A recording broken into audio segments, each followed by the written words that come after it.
When he told me my mother's ring wasn't real enough to be a family heirloom, I let him pawn it, then raised a glass at their reception and announced a wedding gift worth $7 million that he would not be touching.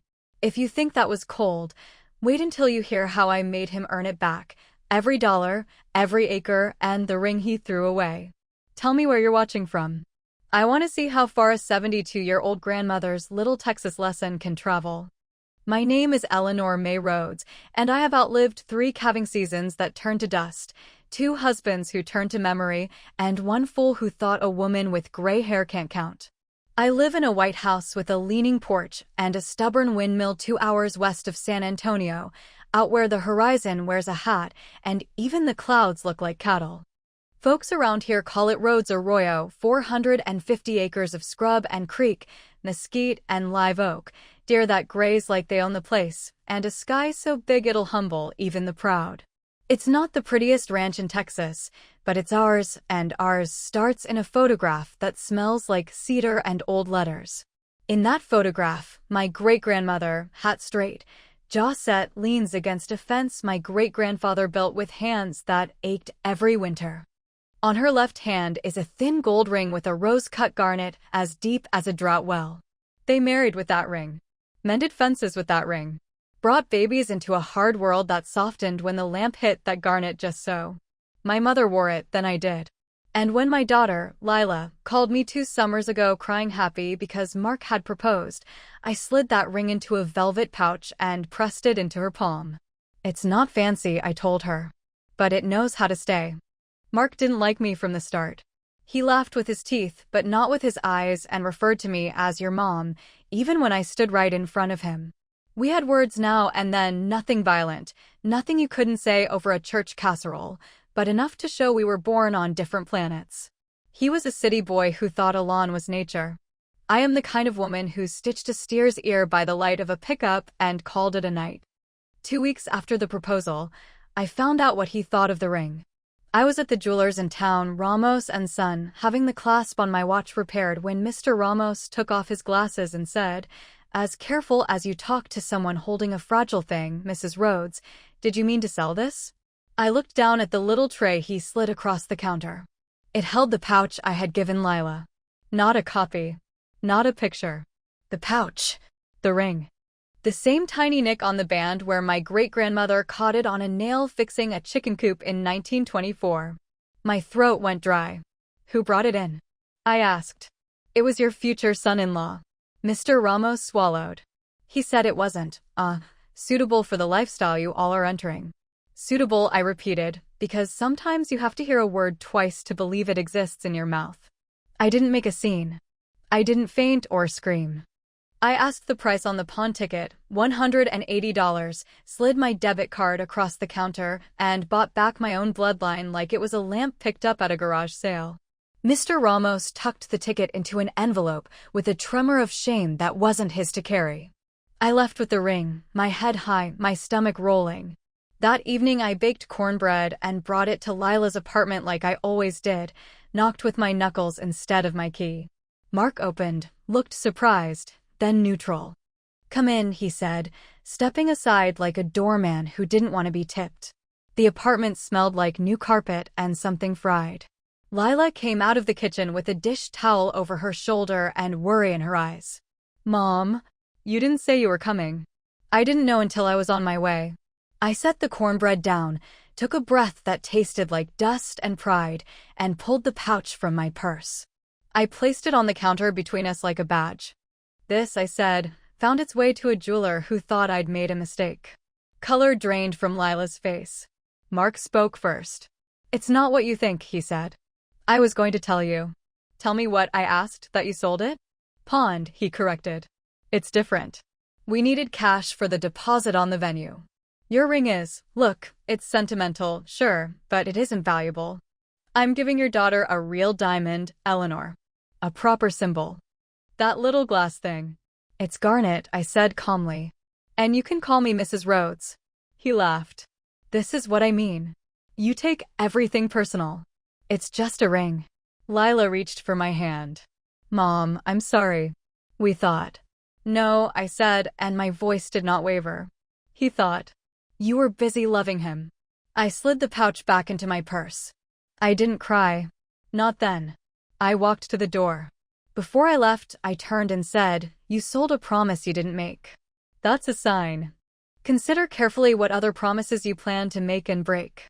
He rolled his eyes. "We'll make our own traditions," he said. "Real ones." On the drive home, the sky burned orange and a hawk drew lazy circles over the highway. I gripped the steering wheel and counted fence posts like a rosary. At mile marker 88, the plan formed. Not out of spite. Spite is a wildfire that scorches the pasture you need later, but out of stewardship. The ring was a test he failed. I would give him another. One he would want to pass so badly, he might learn the shape of respect. I started with a story. My family knows there's a ranch. They do not know its true size, nor its worth, because I have never needed to brand love with a dollar sign. They think Rhodes Arroyo is a stubborn old place with a view, a creek, and a handful of cattle to keep the grass honest.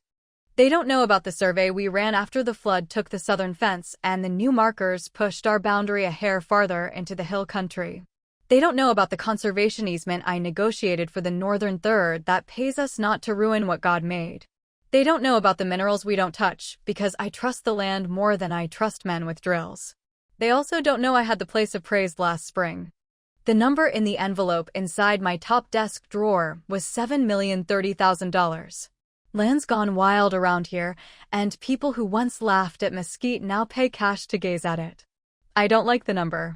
Numbers like that turn kin into strangers. But they're facts, and facts don't bruise when you bump them. 2 weeks before the wedding, I invited Mark and Lila to the ranch to discuss a present. I set it on speaker so there would be no later fussing about who heard what. I baked peach pie and set the table with the blue plates I only use when I'm reminding myself I used to be a girl who liked pretty things. When they arrived, Mark looked around, doing a city boy's math: 1 house, 1 barn, 1 windmill, a lot of nothing. "Nice place," he said, "the way you compliment a dog you don't want to pet." We ate in relative peace. The peaches were good this year. After dessert, I folded my napkin and began. "When my daughter gets married," I said, "she gets something from me besides a hug. I got this from my mother, she got it from her grandmother." I held up the ring. The light caught it and turned the garnet into a small fire. Mark stared. Lila covered her mouth. "You got it back," she whispered. "I did," I said. "It was easy. People around here know what's ours." I let the silence sit. On a ranch, silence is a tool. It tells you whether a calf is stuck or a man is lying. When the silence got hot enough to bend, I reached under the table and lifted a worn leather folder. Inside were photographs, long shots of the land at dawn, aerials from a drone that my grandson, Joel, flew, the appraisal, the easement agreement, the mineral rights paperwork with my little sticky notes like flags.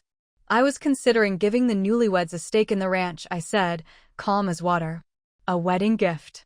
I watched Mark's posture change.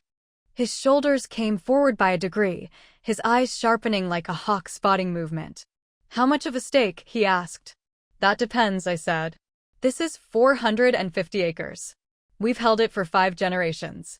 With careful management, it'll hold for 5 more. The appraised market value is $7 million. I said the number like I was reciting a grocery list. Mark inhaled. Lila looked from me to the photographs, confusion knitting her brow. 7, Mark began. 7,030,000, I clarified.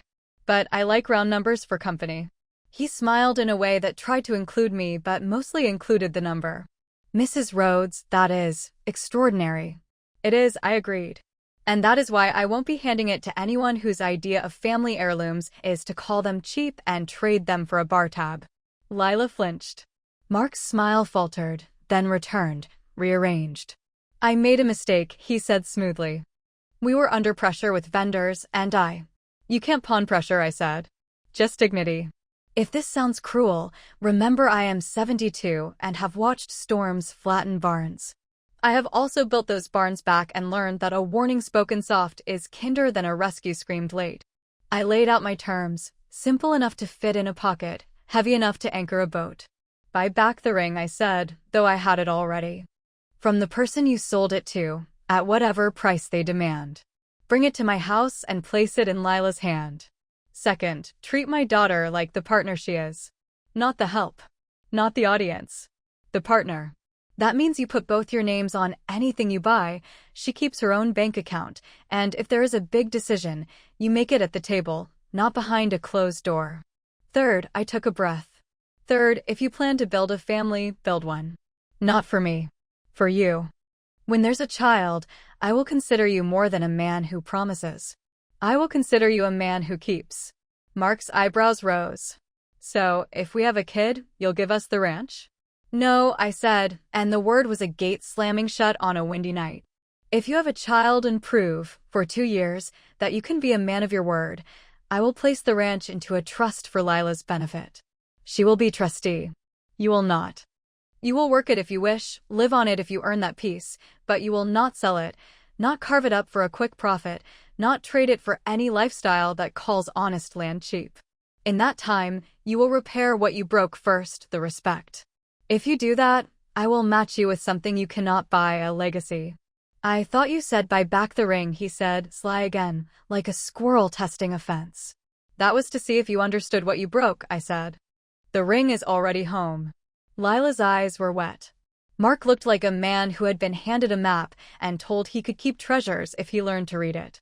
He nodded with the solemnity of someone who thinks nodding is the same as agreeing. We accept, he said. Right, babe? Lila nodded, overwhelmed, hopeful, afraid to ruin the moment with a truth that might be small but sharp. I let them go with pie in a foil pan and the weight of my terms settling on their shoulders. That night I sat outside under a sky cracked full of stars and told my dead mother what I'd done. She did not answer, but the wind shifted like approval. I wish I could say Mark marched to the pawn shop the next morning, paid triple what he got, and brought the ring home quiet and grateful. What he did instead was worse and, in the long arithmetic of a life, better. He brought Lila a ring that glittered under the kitchen light. He went on one knee like a man in a commercial and asked for forgiveness, in a voice smooth with practice. I bought it back, he said breathless. The jeweler was gracious. Lila cried, because she wanted the story to be over. She didn't look closely at the band, the setting, the tiny nick only family would know. She called me, voice trembling with relief. He did it, Mom, she said. He bought it back. Bring it to me, I said. Let me bless it. She laughed and agreed. When she came, she placed the ring in my palm. It was a fine copy. The garnet was new, the band without history. It was one thing to admit you'd done wrong. It was another to lie about the fixing. I looked up at Lila. Where did he get this? She frowned. Ramos and Son. He said they. Baby, Mr. Ramos could identify my ring blindfolded. I didn't accuse. I didn't set fire. I just set the truth gently on the table and watched it fill the room. Lila left, cheeks hot, feet quick. That night, Mark knocked on my door. I poured coffee and set out 2 cups like we were friends. He didn't touch his. I'm not a bad man, he began. I didn't say you were, I replied. I said you were careless. I couldn't get your ring back, he blurted. The old man said it was already redeemed. I panicked. I didn't want Lila to think I hadn't tried. You didn't try, I said. You tried to skip to the part where you get the reward without doing the work. You make me sound like a thief. You make yourself sound like a child, I answered.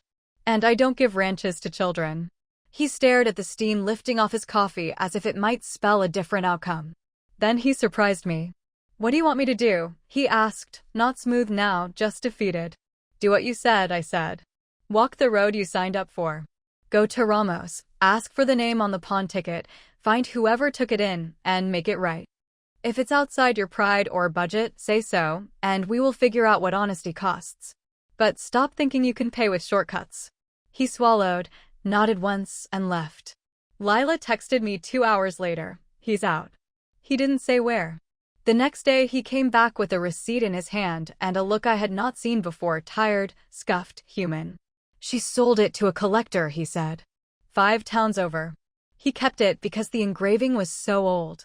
I paid $2,000 to get it back. It wasn't about the money, I said. It was today, he answered, and it was so honest I almost smiled.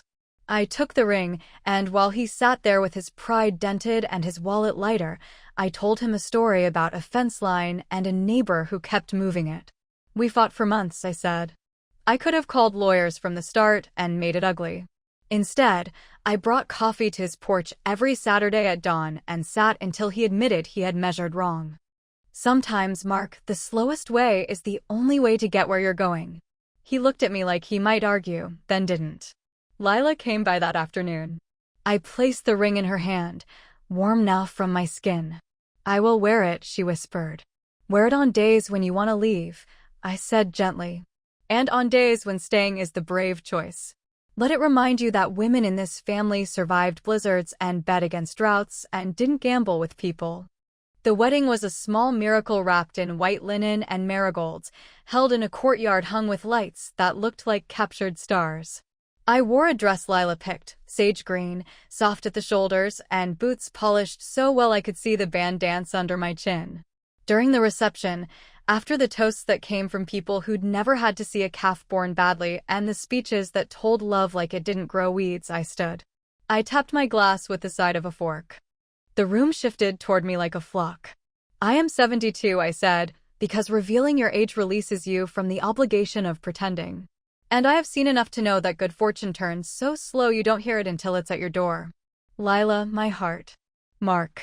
I let his name sit. I want to tell you what you almost got today and what you might still earn. I told them about the ranch. Not the brochure. The truth. The smell of rain on caliche. The sound of wind under the tin roof. The way a heifer chews a shade. The check that would come twice a year from the easement. The taxes that would gnaw if you didn't plan. The creek that could drown a careless boy. And, I said, I had thought to place it in your hands now. But gifts land better after a season of proof. So here is my wedding present, an opportunity with a clear map. In 2 years, if the ring stays where it should, if respect lives in your house, if a child sleeps under your roof because love and planning made room for one, I will move this land into a trust that keeps it whole and keeps it safe. I will not ask for perfection, only for effort and truth. There was a ripple, a murmur, a little gasp from his mother who'd flown in wearing a dress with 1,000 sequins and an expression that had never seen mud. Mark smiled a politician's smile, but his eyes? They were hungry. There is a kind of hunger that is dangerous around money. There is also a kind that, if trained, will pull a plow. I prayed for the latter. When I said, until then, you won't be getting the ranch, the band didn't stop, and the cake didn't fall. Life isn't a movie. But I watched his jaw clench, the tiniest pulse tick in his cheek. Then he took Lila's hand so fast it made a sound, and he lifted it and kissed the ring like apology and promise and performance all at once. The next day, the lesson started. First came the bank account. He wanted one, I said too. A joint one for the house, and a personal one each, so you don't have to ask permission to buy shoes or a drill, I told them. Independence is not a threat to marriage, secrecy is. Then came the deed. They found a rental across town. He liked the corner unit with the rooftop. Lila liked the one with a yard and a pecan tree big enough to hang a swing. He stood by the rooftop and talked of sunsets.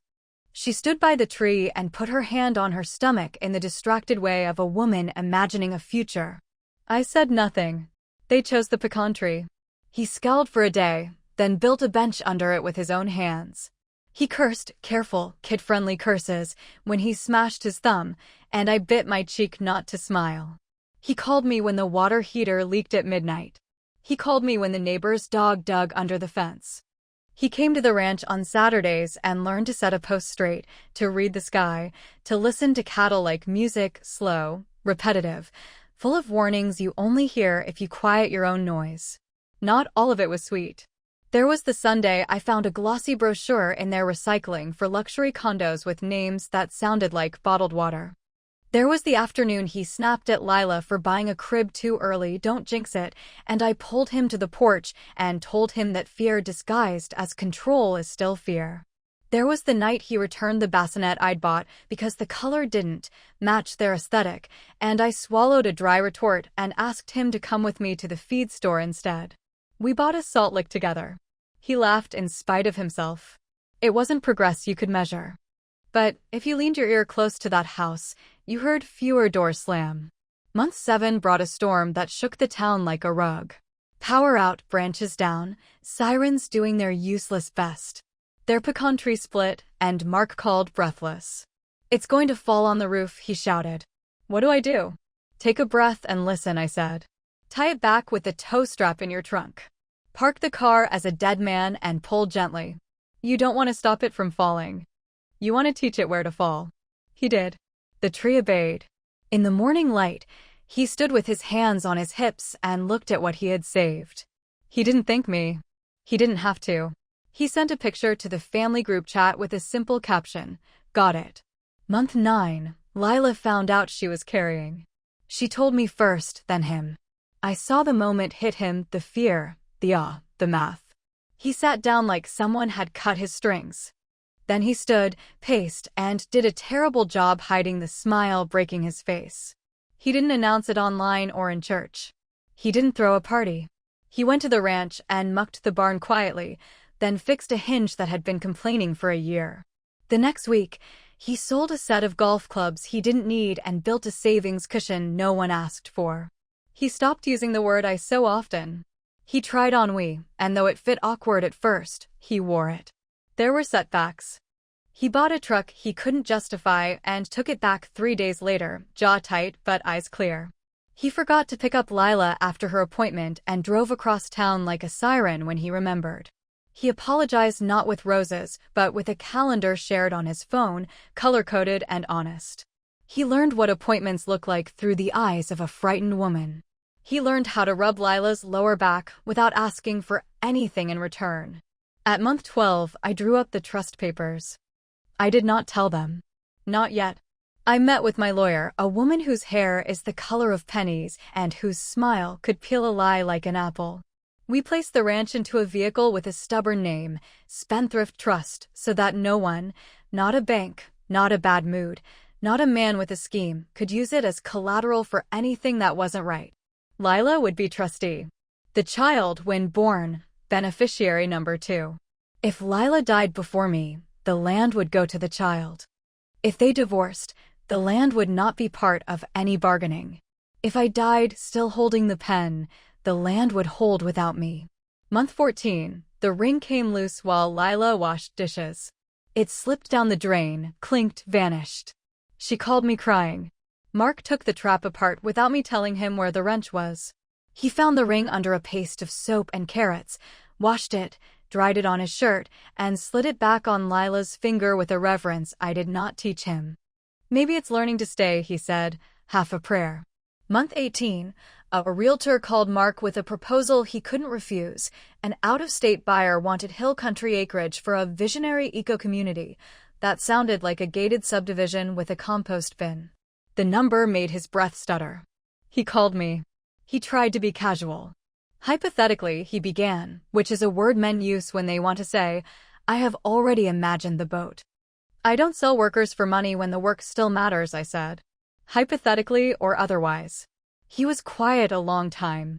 "I figured," he said at last. He hung up and 2 hours later sent me a photograph of himself changing the oil in Lila's car. "Make peace with staying," an old preacher once said, "and watch your heart fatten on ordinary bread." Month 21, the baby came early on a Thursday morning while the world was still made of blue shadow. A girl. 10 toes that looked like commas. Hair like corn silk. A cry that sounded offended to be out in the air. They named her June after my mother. When Lila placed her in my arms, I felt the ranch lean closer as if the land itself had been waiting for the weight of this child. Mark stood at the window with his hands on his knees like a man after a long run.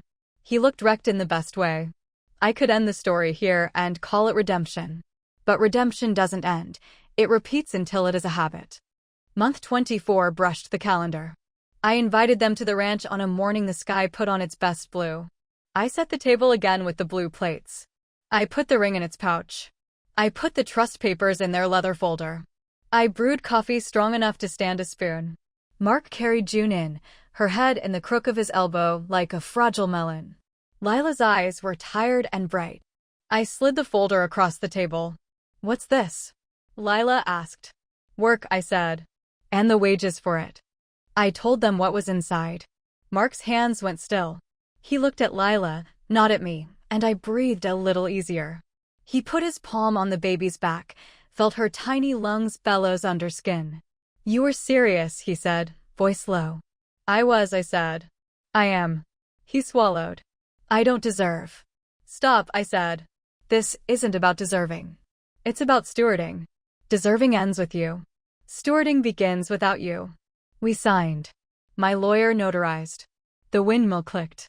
Somewhere far off, a hawk screamed the way hawks do, like a metal hinge finding truth. There was a last thing. "Mark," I said. "Stand up." He did. "Take out your wallet." He looked embarrassed, but he did. "How much cash do you have?" He counted. $42. I slid the pawn ticket across the table. The one from a year and a half ago that I had saved, because paper remembers what people forget. "Pay me $42, I said, smiling. "For storage." He laughed, surprised, relieved to be allowed something like penance without punishment. He handed me the bills, his thumb rough from work, and looked me square. "Thank you," he whispered. He did not mean the land. He meant the time it took to turn. That evening we drove out to the back acres where the creek does that quiet shimmering thing as if it could carry secrets and keep them clean. We showed June the water and the sun through oak leaves that made a stained glass of green. Lila held the ring up and told a baby what it meant to keep something small with great love. Mark watched them both and said nothing. People always want the twist. The twist is that the ranch changed him not because of the number, but because of the map. When you tell a man, you can have everything, he loses the shape of it. When you tell a man, here is the fence. Here is the gate. Here is the gate code. Here is the part you are not allowed to break even when you are angry, he learns where to stand. That isn't cruelty. That's kindness that knows its own wrists. Do you want a coda? Two happened. The first came at Thanksgiving when Mark's mother flew down again with a suitcase that looked like a hotel and a voice that could sour milk. She walked my house like she was appraising it for antiques, then sat and looked at me across my own table. "I suppose you're proud," she said, making my son jump through hoops for a pasture and a few cows. I sipped my tea. "I am," I said. "Which part bothers you most, the hoops or the learning to jump?" She sniffed. "You're lucky Mark stuck around." I smiled. Luck had nothing to do with it. He chose, over and over, to be more of a man than he was at the start. I set the lesson. He passed it. She left early the next morning. She did not like the way Texas made her hair honest. The second coda came from Mr. Ramos. He called me near Christmas. "Mrs. Rhodes," he said, "there's a young man here buying a modest diamond with cash. Says he wants to upgrade his wife's ring, but keep her grandmother's intact. Is his eyebrow scar still healing?" I asked, surprised at myself for noticing such things. Mr. Ramos chuckled. "It is. Tell him I said to engrave the date in the band," I said. "So someone 50 years from now knows where the story continued." 2 weeks later, Lila lifted her left hand in my kitchen, the garnet glowing beside a small, honest diamond. It did not change the weight of anything. It made the story a little shinier for passing. Now when I walk the property lines, Mark walks with me sometimes, June on his shoulders, Lila at my side. He knows where the boundary markers sit like teeth in the earth. He knows which gate hangs easy and which needs a chain. He knows where the creek jumps its banks in spring and how the deer will cut through the south pasture at dusk as if it were their God-given right. It is. He asks fewer questions with his mouth and more with his hands. He has learned where to stack firewood so it doesn't snake with termites. He has learned the taste of a good apology. He has learned you can love a woman by loving the land that raised her. The ring sits where it belongs when dishes clink and a baby cries and the wind presses the house like a friend at the door. Sometimes, late, Lila will text me a picture of her hand on June's tiny back, that old garnet a red star in a new constellation, and I will sleep like rain. A few weeks ago, I took the leather folder out again and added one last page. It is a letter sealed for when I'm gone. In it I wrote what my great-grandmother would have said if she could climb out of that cedar-smelling photograph and sit on my porch. Keep what matters. Share what you can. Don't trade a story for a receipt. Rings are small, land is wide, and love is a kind of work. If you're looking for the part where I confess soft regret for playing hard, you won't find it. I didn't teach him to fear me. I taught him to respect what lasts. He sold the ring. He almost sold himself. Then he bought back both. So, yes, when my daughter got married, I kept quiet about the ranch. I let an heirloom disappear to see who would go and get it. I named a price you can't pay with cash, 2 years of proof, and a child sleeping under a roof built by partnership. Since then, my son-in-law has behaved like the man I hoped my daughter had chosen the first time. I will not pretend he woke up one day good. He did the work. He still does. We all do. If you're 20 and think the lesson is about money, you will learn it again.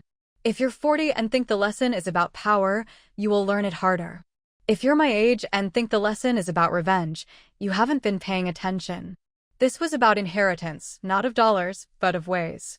We hand down how to fix a fence, how to hold a tongue, how to set a condition that doesn't humiliate but invites someone to grow. When the sun drops behind our western fence, the land goes gold, then blue, then nothing at all. On those nights, I sit on the porch with June in my lap and Lila leaning against my shoulder and Mark out in the yard throwing a ball at the dog like the world never ended for anyone. The windmill slows. The coyotes talk. A dove counts the dark. There is peace here that did not come free. The ranch is not mine anymore, not exactly. It is safe from clever men and weak moments. It belongs to the story now, and the story belongs to the women who wore a thin gold band through wars and weddings, births and blizzards, sold and bought, lost and found. If you ever doubt whether a small thing can anchor a wide life, look at a garnet in a plain band, and then look at 450 acres of a Texas evening and tell me I'm wrong. I'll be here, counting fence posts, teaching a baby to wave at hawks, and smiling at a man who finally understands. Some gifts arrive wrapped in conditions because some people need a map to find themselves. And if you need a moral you can take to the bank as surely as a pawn ticket, here it is. Don't call a thing cheap before you learn what it survived. So, another story of my grandmother has end, and be clicking here, you will have when more such stories.